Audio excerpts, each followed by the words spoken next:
Bagong audit system naman ng Bureau of Internal Revenue iprinisenta sa Senado laban sa mga aligasyon ng pag-abuso sa Letter of Authority. Kaugnay niyan may report si Bombo Angelo Aganan. Iniharap ng Bureau of Internal Revenue sa Senado ang isang bagong system-driven at digital na tax audit framework bilang tugon sa mga aligasyon ng pang-aabuso sa Letters of Authority na ginagamit sa pag-iimbestiga sa mga nagbabayad ng buwis. Sa pagdinig ng Senate Blue Ribbon Committee nitong Martes, Pebrero, kaugnay ng Proposed Senate Resolution No. 180, ipinaliwanag ni BIR Commissioner Charlito Mendoza na layon ng bagong sistema na bawasan ng human discretion sa pagpili ng mga taxpayer na sasailalim sa audit. Ayon kay Mendoza, sa ilalim ng Revenue Memorandum Order No. 1-2026, otomatikong pinipili ng sistema ang mga kumpanya at individual na i-audit batay sa itinakdang risk indicators. Aniya, makakatulong ito upang maiwasan ang manipulasyon at paggamit ng LOA bilang pananakot o panggigipit. Kaugnay nito, hinimok na Senate President Pro Tempore Fan Piluping Lacson ang BIR na ikonekta ang mga digital platform nito sa eGov.ph upang higit pang mapalakas ang transparency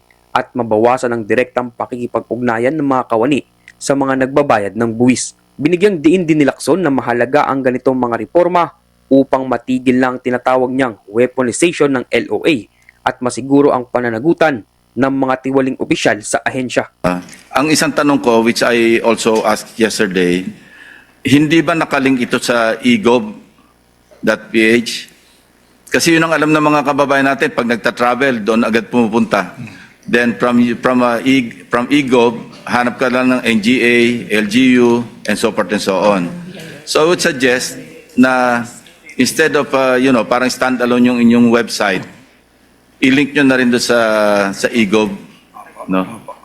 Kinuwestiyon naman ni Senator Erwin Tulfo kung sapat ang bagong reforma ng BIR upang matiyak ang pananagutan ng mga tiwaling kawani. Sa talakayan, binigyan din ni Tulfo na sa kabila ng malaking bilang ng LOA na inilabas ng BIR sa mga nagdaang taon, tinatayang 1% lamang ng mga reklamong kaugnay nito ang umabot sa Department of Justice at mas kakaunti pa ang nakakyat sa Court of Tax Appeals. Aniya, kailangang masagot kung may malinaw bang direksyon ng BIR upang hindi na maulit ang mga umunoy irregularidad.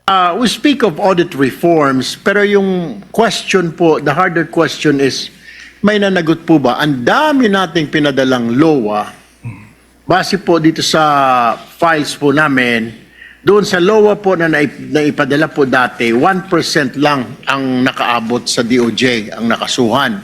And then, wala, mas lesser pa po sa Court of Tax Appeals. Ang tanong ho natin dyan, may way forward din po ba kayo na para hindi na po maulit o sufficient itong reforms ninyo para maiwasan na po itong areglo, etc.? Bilang tugon, sinabi ni Mendoza na malinaw sa bagong patakaran ang administratibo, sibil at kriminal na pananagutan ng mga lalabag. Kinumpirma rin niyang may 30 empleyado ng BIR na kasalukuyang iniimbestigahan at 25 sa kanila ang nahaharap na sa formal na kaso. Liwanag po na nakalagay sa ating RMO na ang mga kawani ng BIR na hindi susunod sa mga bagong panuntunan ay mananagot, makakasuhan sila either administratively, civilly, or criminally.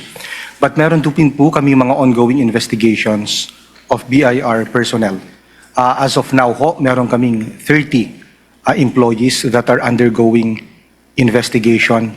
In fact, yung 25 po sa kanila ay meron ng formal charge.